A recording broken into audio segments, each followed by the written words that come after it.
a shame. Welcome back to The Lead. I'm Jake Tapper, live from Los Angeles. Time now for the pop culture lead. The new film, Lone Survivor, opens today in theaters and is expected to take the weekend box office. The movie stars Mark Wahlberg and details real-life Navy SEAL Marcus Luttrell's incredible fight for survival and the deadly battle that claimed the lives of 19 service members. I recently sat down with Luttrell and Wahlberg in New York City to talk about the film, and at one point, it got a little tense. It was an operation that went wrong in almost every way. You see this? We're fixing to get into a pretty good gunfight. Inserted into a mountainous part of eastern Afghanistan that they were entirely unfamiliar with, Navy SEALs Marcus Luttrell, Michael Murphy, Danny Dietz, and Matthew Axelson were supposed to quickly and quietly confirm the presence of a high-ranking Taliban target. Bad guy. Senior Taliban commander. Shaw killed 20 Marines last week. What they got instead was an all-out assault. Battling 50 fighters down a 10,000-foot mountain. You mean fall off? We're moving. Their would-be rescuers were shot down when a rocket-propelled grenade took out their Chinook helicopter.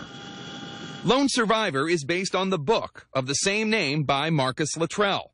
The film tells his harrowing true story. Marcus and his battle buddies outgunned and fighting for their lives. In all, 19 Navy SEALs and soldiers died in the operation. Luttrell, the lone survivor, was saved by Afghan villagers who risked their lives to save his when he crawled into their community. Marcus, it must have been a difficult decision to let them make a movie. How close is it to what happened? I would say it's as close as you could possibly get without having to have killed some of these guys up on the mountain filming it. The most important thing is whether or not the family members of the fallen appreciated what they saw in the film. What do they think? From my understanding, everything was positive, and that's all you can ask for. One of the big questions that I have as somebody who covers the war in Afghanistan, do the American people want to hear these stories? They're incredibly powerful. This movie is very, very compelling. Do they want to know about it? Well, they should know about it. They need to know about it, and it's my job to get as many people into the theaters to see it as possible. I've never felt more strongly about something that I've been a part of. I've never been more proud to be a part of a project like this. It's the first time that I made a movie that was never about me as an actor or my performance. It was always about telling their story. There's some buzz Wahlberg may be up for his third Oscar nomination for this role. Yet more recognition for a wild show business career that launched as a rapper, with roles along the way as a boxer. Look at the size of that guy. A thief. It's over when I say it's over.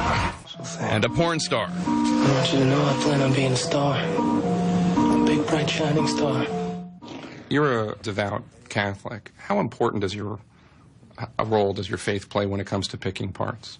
I try to be as open as possible in the kind of roles that I consider. I don't want to limit myself as an actor. I have made some roles that I think would be questionable, certainly to my parish priest and some other people, but I hope God's a movie fan.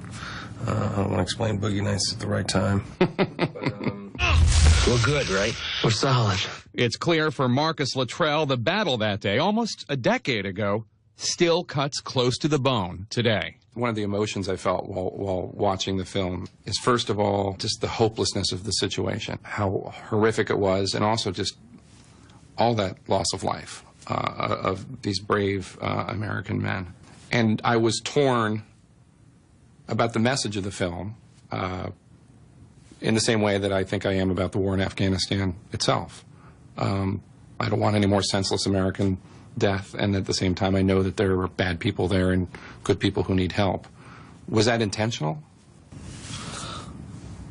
Well, I don't know what part of the film you were watching, but hopelessness never really came into it. I mean, where did you see that? Because there was never at a point where we just felt like we were hopelessly lost or anything like that. We never gave up or never felt like that we were losing until we were actually dead. I mean, that never came across in the battle and while we were fighting on the mountain, and it was just us against them. Forget hopelessness, just the sense of all these wonderful people who died. It seemed senseless. I don't mean to disrespect in any way, but it seemed senseless, all these wonderful people who were killed for an op that went wrong. we spend our whole lives trained to defend this country, and then we were sent over there by this country. So you're telling me that because we were over there doing what we were told by our country that it was senseless and they died for nothing? No, I'm not saying that at all. That's what you said. So let me just say that, yeah, it went bad for us over there, but that was our job. That's what we did. We didn't complain about it. We went out there and did what we did best, and at the end of it, we weren't standing. They were. We were lucky. No, excuse me, I was lucky. And the rest of the guys, we fought as hard as we possibly could and never felt sorry for ourselves while we were out there. This was the job. We were going after a high-value target, and it just got switched on us. Maybe it's just the difference between what a civilian feels when he watches this versus what a soldier does. Absolutely. I mean, I completely agree. You know, but I don't think his opinion is never going to change. That's his job. You know, he feels. Oh, I respect it. Oh, I understand. I understand.